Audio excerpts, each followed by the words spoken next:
ప్రసాదం to you. నేనేమంటున్నా, మీరు తినరు, నేను బొట్టు పెడతా, మీరు పెట్టుకోరు, ఇక ఇంకెందుకు సార్? నేను ఒక విషయం ఏంటంటే, ఇప్పుడు బొట్టు పెట్టుకోవడం వల్ల, ఇప్పుడు మీ బొట్టు నేను పెట్టుకొని నా తల్లో ఉన్న టోపీ మీకు పెట్టడం వల్ల ఇది హిందూ ముస్లిం భాయి కాదు. ఇది ఏందో తెలుసా, ధర్మాన్ని సరిగ్గా అర్థం చేసుకొని పాటిస్తే. సోదరులందరికీ వినప్తి ఏంటంటే, నేనేదో డిబేట్ గెలవాలనో, ఏదో అరవాలనో, ఏ బాధరో ఏ వ్యూసో పొందాలనో సిరాజ్ గారికి అయితే క్లియర్గా తెలుసు. ఏ దాని గురించి కాదు. సనాతన ధర్మం మీరు పాటిస్తా అన్నారు.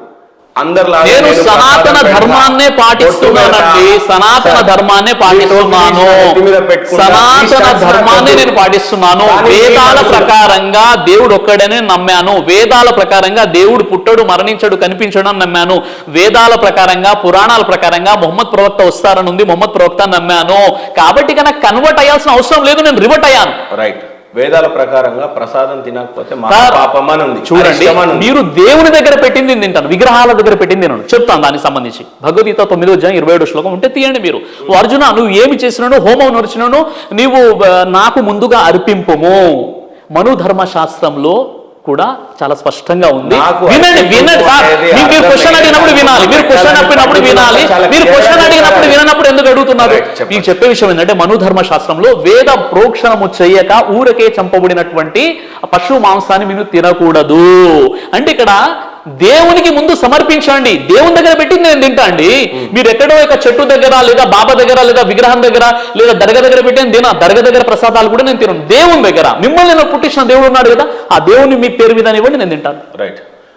మసీద్కి వెళ్ళి ఎందుకు ప్రార్థనలు చేస్తున్నారు? మసీదుకి వెళ్ళి ఎందుకు ప్రార్థన చేస్తారంటే, అక్కడ దేవుడు ఎక్కడ అక్కడ దేవుడు సార్ మసీదు కాదు. ఇక్కడ ఇప్పుడు నమాజ్ టైం అయిపోయింది కదా, నేను నమాజ్ చదువుకుంటాను. రైట్. నేను బండ్లో ఉన్నప్పుడు నాకు ఒకవేళ నమాజ్ చదివేటటువంటి ప్లేస్ నేను కారులో నమాజ్ చదువుకుంటాను. 365 రోజులు ఇస్లాం సోదరుల ఇంట్లో అంతా పెట్రోల్, డీజిల్ అన్ని సేవ్ అయ్యాయి. ఇక్కడే ప్రార్థన చేసుకుంటే మీ ఇళ్లలో చేసుకునేవాళ్ళు. దానికి మసీద్ ఎందుకు?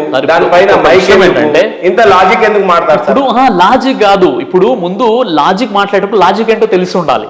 నేను చెప్పే విషయం ఏంటంటే, దేవుడు ఒక ధర్మాన్ని ఇచ్చేసి, దేవుడి దగ్గర ప్రసాదం అంటే దేవుడు ధర్మాన్ని ఈ విధంగా పాటించండి అని చెప్పుకున్నప్పుడు అక్కడ మహేందర్ లేదా బ్రదర్ సిరాజ్ యొక్క వాల్యూ ఏం లేదు. అక్కడ దేవుడు చెప్పిన విధంగా, దేవుడు చెప్పిన. ఇప్పుడు మసీదుకి ఎందుకు వెళ్తారంటే, మసీదుకు వెళ్ళడం వల్ల వాళ్ళందరూ కలిసి సమయానికి, ఇంట్లో ఏంటంటే ఏ టైం అంటే ఆ టైం, అలా కాదు, మసీద్కి వెళ్ళడం వల్ల అందరూ ఒక వరుసలో నిలబడి నమాజ్ అవుతారు. అక్కడ ధనవంతుడు అంటే కేవలం పురుషులు అని చెప్పేయండి, స్త్రీలు వెళ్లే మసీదు కూడా ఉంది. స్త్రీలు కూడా శుక్రవారం. ఎవరు చెప్పారు మీకు? మీరు బుర్కాలు ప్రవక్త వారు చెప్పారు. వినండి సార్, వినండి. ప్రవక్త వారు చెప్పారు మీ స్త్రీలు గనక మసీదుకు వెళ్తారంటే వాళ్ళని మీరు వదిలిపెట్టండి. ఇప్పుడు కూడా హైదరాబాద్ లో దాదాపుగా 200 మసీదులో శుక్రవారం రోజు వాళ్ళు వచ్చి నమాజ్ చదువుతారు లేడీస్. మీకు తెలియనప్పుడు 100% పెద్ద అబద్ధం సార్. ఎవరు? ఆడవాళ్ళకి. సరే, మిమ్మల్ని నేను తీసుకెళ్తాను. ఇప్పుడు ఈ సిగ్నేచర్ స్టూడియోస్ సమక్షంలో నేను చెప్తున్నాను, మిమ్మల్ని నేను మసీదుకి శుక్రవారం, ఇప్పుడు కమింగ్ శుక్రవారం మిమ్మల్ని తీసుకెళ్తాను, మీరు రావాలి. కమింగ్ శుక్రవారం మిమ్మల్ని తీసుకెళ్తాను. అక్కడ స్త్రీలు పురుషులు ఉన్నారా లేదా మీరు చూసి వచ్చిన తర్వాత మీరు వీడియో చేయండి. ఈ ఛాలెంజ్ నేను స్వీకరిస్తున్నా. సిరాజ్ గారికి కూడా షాద్ నగర్ లో నేను ఒక మసీద్ కి తీసుకెళ్తా. ఒక్క లేడీ లేకపోతే మీ పరిస్థితి ఏంటో సార్. ఇప్పుడు ఒక్క మసీద్, ఇప్పుడు నేను మహేందర్ గారు, ప్రజల్లో చైతన్యం రావాలండి, ముస్లింలు కూడా చైతన్యం రావాలి. ఇప్పుడు నేను నా వీడియోస్, చాలా వీడియోస్ ఉన్నాయి, ఆ వీడియోస్ లో నేను ఏం చెప్పానంటే, ముస్లిం సమాజంలో సంస్కరణ రావాలి, ముస్లిం సమాజంలోని మహిళల్ని మసీద్ ఎందుకు పంపిస్తారని నేను వీడియో చేస్తున్నాను. ఇప్పుడు ఓన్లీ ముస్లిం చైతన్యం కావాలా? ఇప్పుడు మళ్ళీ చచ్చిపోవాలా? ఎవరు? క్రిస్టియన్ చచ్చిపోవాలి. అందుకోసమే అందరినీ కలుపుకున్నాం. అందరు ఇప్పుడు ఇక్కడ సార్, ఇక్కడ హిందువులు ఏకం కావాలి, ముస్లింలు ఏకం కావాలి. నేను భారతీయులంతా ఏకం అవ్వాలి, భారతీయులంతా కావాలన్నారు. ఏ విషయంలో చెప్పాను? మసీదులో స్త్రీలను పంపించే విషయంలో చైతన్యవంతులు అవ్వాలి అని చెప్పాను. స్త్రీలకి కొద్దిగా ప్రాధాన్యత తగ్గినట్టు, బాధ పెట్టినట్టుగా ఖురాన్ చెప్పినట్టుగా చాలా మంది చెప్తూ ఉంటారు. చాలా మంది చాలా రకాలుగా చెప్తుంటారు. నిజంగా ఖురాన్లో ఉందా? అందులో నేను అడుగుతాను, మీరు చెప్పండి. స్త్రీలకు బుర్కా ఎందుకు ఇచ్చారు? ఒకటి, మీకు మాత్రమే సొత్తు, పురుషుడికి మాత్రమే స్త్రీ ఒక సొత్తు, మీకు మాత్రమే అర్పించాలి, మీ అవయాలు వేరే వాళ్ళకి ఎక్స్పోజ్ చేయకూడదు, కొద్దిగా బాగుండాలి, అది చీరైనా సరే, బుర్కా అయినా సరే, ఏదైనా సరే. ఏకీభవిస్తారా? ఓన్లీ బుర్కా మాత్రమే ధరించాలని ఏకీభవిస్తారా? సార్, ఇప్పుడు నేను ఈ గ్రంథాలని పక్కన పెట్టేస్తే, ఇప్పుడు నా ఇంట్లో ఉన్నటువంటి నా భార్య అయినా నా చెల్లి అయినా, ఇప్పుడు ఆ చెల్లి ఏంటంటే వేరే వాళ్ళు, పరాయి వాళ్ళు వేరే దృష్టితో చూడడం అయితే నేను ఇష్టపడను. నేను ఇష్టపడను. ఇస్లాం ధర్మంలో బుర్హా అనేది ఏదైతే ఉందో పరదా పద్ధతి 33వ అధ్యాయం 59వ వచనం సూర అల్-అహ్జాబ్ అంటారనమాట. మీరు గౌరవింపబడడానికి, గుర్తింపబడడానికి మీ వక్షస్థలాలను ఓని అంచులతో కప్పుకోండి, మీ తలపై అది వేలాడ తీసుకోండి అని ఖురాన్లో ఒక ఆజ్ఞ ఉంది అనమాట. ఖురాన్లో 33వ అధ్యాయం 59. ఒకసారి చదివితే బాగుండేది. మీదేమో సార్ మీ దగ్గర పెద్ద ఇప్పుడు అందరూ పాస్టర్లు పండితులను కూర్చోబెట్టి మాట్లాడుతున్నారంటే చతుర్వేదాలు, రామాయణం, తర్వాత మీకు ఖురాన్ అన్ని ఉన్నాయి. అయితే ఆడవాళ్ళకి అయితే పరదా ఉందని అయితే అనుకో. ఖురాన్లో 33వ అధ్యాయం 59వ వచనంలో పరదా ఆజ్ఞ ఉంది. కానీ ఇప్పుడు ఏదైతే మొత్తం ఇప్పుడు బ్లాక్ బురహాలు వేసుకొని తిరుగుతున్నారు కదా, అలాంటి బ్లాక్ కలర్ అని ఎక్కడ కూడా చెప్పబడలేదు.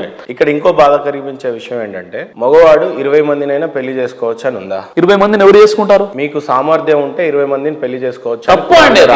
ఇస్లాం పై కల్పించే అభాండాలు, అపోహలు తప్ప అందులో వాస్తవం లేదు. ఎంత మందికి డైవర్స్లు ఇస్తారు?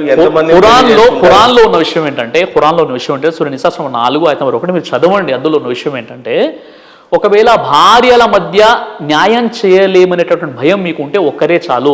అక్కడ చెప్పబడిన విషయం ఏంటంటే అనాథ పిల్లలకు న్యాయం చేయలేనటువంటి పక్షంలో మీరు 2 కానీ 3 కానీ 4 వరకు ఒక లిమిటేషన్ ఉంది. అది అందరి కోసం కాదు. అది చేసుకుంటే న్యాయం చేయాలి. ఇప్పుడు ఒక విషయం నలుగురికి న్యాయం చేస్తారు.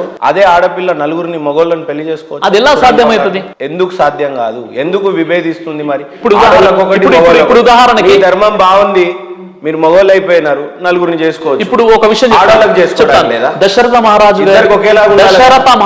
గారికి ఎంతమంది భార్యలు? నేను అక్కడ ఇప్పుడు ఇదెందుకు చెప్పారు మీరు? దశరథ మహారాజు గారికి ఎంతమంది భార్య మీకు తెలుసా?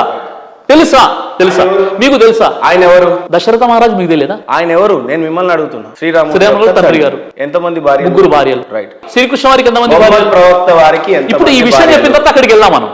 శ్రీకృష్ణ వారికి ఎంతమంది భార్యలు? శ్రీకృష్ణ వారికి ఎంతమంది భార్యలు? చాలా మంది ఉన్నారు. నేను చెప్పే విషయం ఏంటంటే ఇక్కడ ఇస్లాం ఏమంటుందంటే మీకు న్యాయం చేయలేటువంటి, మీరు న్యాయం చేయలేటువంటి పక్షంలో ఒక భార్య మీకు ఉత్తమమని ఖురాన్ ఎప్పుడో చెప్పింది. అయినప్పటికీ కూడా మీరు మానవులంతా ఒకటే అని చెప్పుకుంటూ మీరు ఆల్రెడీ వేదాలని తిరస్కరించారు కాబట్టి నేను అందుకు అడగట్లేదు. లేదంటే నిజంగానే అడుగుతా. ఇక్కడ ఆడవాళ్ళు మగవాళ్ళు సమానం కాదు మీ దేవుడి దృష్టిలో. ఆ దేవుడు ఎవరో మీరే చెప్పాలి. కానీ బట్ మీకు సమానత్వం ఎవరు చెప్పారు? ఆడవాళ్ళు మగవాళ్ళు సమానం కాదు. మరి ఆడవాళ్ళ మగవాడు 4 పెళ్లి చేసుకుంటాడు, ఆడది 4 పెళ్లి చేసుకుంటాడు. ఒక ఆడది 4 ఇష్టం ఉన్నప్పుడు పాపం డివోర్స్ ఇస్తారు. ఏం కాదు. అది అపోహ. అది మీడియా కల్పించిన అపోహ. కొంతమంది అజ్ఞానులు ముస్లింలు కూడా అలా ఉన్నారు కొంతమంది. ఇప్పుడు నేను చెప్తాను.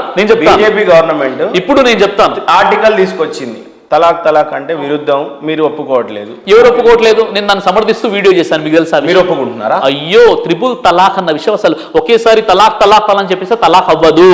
అలా మరి మీరు రిలీజియస్ ని ఫాలో అవ్వట్లే, మీ ఖురాన్ని ఫాలో కావట్లేదు. నేను ఫాలో అవుతున్నానా లేదా తెలియాలంటే మీకు నాలెడ్జ్ ఉండాలి. మీకు నాలెడ్జ్ లేదు. మెయిన్ విషయం చెప్పండి. ఇప్పుడు ఖురాన్ లో తలాక్ అని ఒకేసారి 3 సార్లు అరిచినా 300 సార్లు అరిచినా అది ఒకే తలాక్ అవుతుందా? 3 తలాక్లు కాదు. నరేంద్ర మోదీ గారు ఏదైతే ట్రిపుల్ తలాక్ పై బ్యాన్ చేసి ఒక కొత్త చట్టాన్ని తీసుకొచ్చారో అది నిజంగా చెప్పాలంటే ఖురానికి అనుకూలంగా ఉన్న చట్టం, కానీ చాలా మందికి తెలియదు. అది ఇలాంటి అవేర్నెస్ నేను కల్పిస్తున్నాను. మీకు చెప్పే విషయం ఏంటంటే ఏదైనా ఒక విషయం, ఇప్పుడు ముస్లింలో కొన్ని విషయాలు ఉన్నాయి, అవన్నీ ఖురాన్లో లేదా ప్రవక్తలు చెప్పారని దాని అర్థం కాదు. కొంతమంది అపోహ కూడా గురైపోయారు. రైట్. మీరు సిఏని ఎన్ఆర్సీని వ్యతిరేకిస్తారా? ఇప్పుడు సిఏ ఎన్ఆర్సీ అది ఇష్యూ మొత్తం వేరండి. అది టాపిక్ వేరు. లేదు సార్, ఈ రోజు కరెంట్ టాపిక్ అదే. ఇప్పుడు ఈ రోజు టాపిక్ చెప్తా. ఇప్పుడు అది 2000 సంవత్సరాల క్రితం ఎవడు బతికాడు ఎవడు చచ్చాడు అవన్నీ ఇంపార్టెంట్ కాదు. కానీ ఈ రోజు మనం బతుకుతున్నాం కదండి. సిఏఏ ఎన్ఆర్సీ మనకి ఎందుకు వద్దు, ఎందుకు కావాలి మీరు చెప్పండి. ఏది ఇప్పుడు ఎప్పుడైతే ఎన్ఆర్సీ వచ్చిందో అక్కడ వేరే దేశంలో ఉంటున్నటువంటి అంటే 6 మతాలకు సంబంధించి వాళ్ళు బౌద్ధులు కావనండి, సిక్కులు కావండి, జైనులు కావండి, వేరే మతాలు ఎవరికైనా వారికి పౌరసత్వం ఇస్తుంది. కేవలం ఒక ముస్లింలు తప్ప అన్న ఒక విషయం వచ్చింది కాబట్టి అప్పుడు ఆ విషయాన్ని మనం వివేదించాం తప్ప నిజంగా ఒక దేశానికి కావాల్సినటువంటి సెక్యూరిటీ, భద్రత ఏదైతుందో అన్ని విషయాలు మనం సపోర్ట్ చేయాల్సిందే. రైట్. అన్ని విషయాలు సపోర్ట్ చేయాలి సార్. ఇప్పుడు మీరు సౌదీకి వెళ్ళిపోయారు, అక్కడ వీసా అయిపోతే అక్కడ ఉంటారా? పంపించేస్తారు మీరు. ఇప్పుడు అదే అవునండి. ఇప్పుడు నా దేశంలో మన భారతదేశంలో మన దేశానికి, మన చట్టానికి, మన రక్షణకు కావాల్సినటువంటి ఎన్నైతే బాధ్యతలు ఉన్నాయో, ఎన్నైతే విషయాలు వాటన్నిటి మనం ఒప్పుకోవాలి. అందులో ఒప్పుకుంటారు మీరు.